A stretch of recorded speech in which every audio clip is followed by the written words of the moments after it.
వాక్యం తెలిసిన వాడు కాదు, పరిపూర్ణ జ్ఞానము తెలిసిన వాడు కాదు. ప్రేమ ప్రేమ ప్రేమ ప్రేమ అన్నిటినీ ఓర్చును, అన్నిటినీ తాళును, అన్నిటినీ నమ్మును. ప్రేమ కోపడదు, డంబముగా ప్రవర్తించదు, పొంగదు, స్వప్రయోజనం కోరుకొనదు, పాపం అసరపడదు. ఏంటండి ఇవన్నీ? ఇవేనమ్మా అలంకరించుకోవాల్సింది. ప్రేమ అనే చెవులు ఇవన్నీ తగిలించుకోగలదు. పైన అలంకారం కాదు, అక్షయ అలంకారం. కోటేయడం ఏముందండి?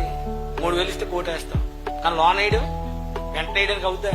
బైబిల్లో ఒకటే అన్నాడు ఆయన, మీరందరూ కలిసి ఉండండి, నా యందు ఏకమై ఉండండి. మంచోడు కదా, క్షమించు.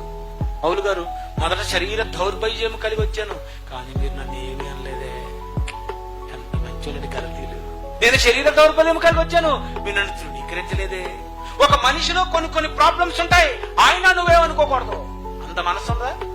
కూతురు తప్పు చేసినా, కొడుకు తప్పు చేసినా ఏమనుకుంటావు? సర్దుకుంటావు. మీ ఆవిడే ఎదవేసాలు వేస్తున్నా ఏమంటావు?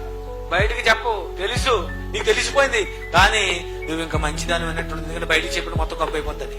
ఇది కుటుంబంలోనైతే ఈ పాత్రలోకి వచ్చేస్తావా?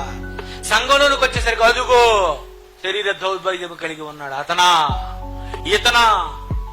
ఎవడి గురించి ఎత్తుకోవడానికి వీలేదు. ఎందుకంటే నీ దగ్గర దూలం, నా దగ్గర దూలం ఉంది, నీ దగ్గర నలిసే ఉంది. నీ దగ్గర దూలం ఉంది, నా దగ్గర నలిసే ఉంది. ఎవడ కాడి దగ్గర చక్కగా దూలాలు సెట్ చేసుకున్నారు. క్రీస్తు యేసు వలెను అదండి, అది మనసు. అంత మనసు నీకుందా? అయితే నీకు ప్రేమ ఉంది.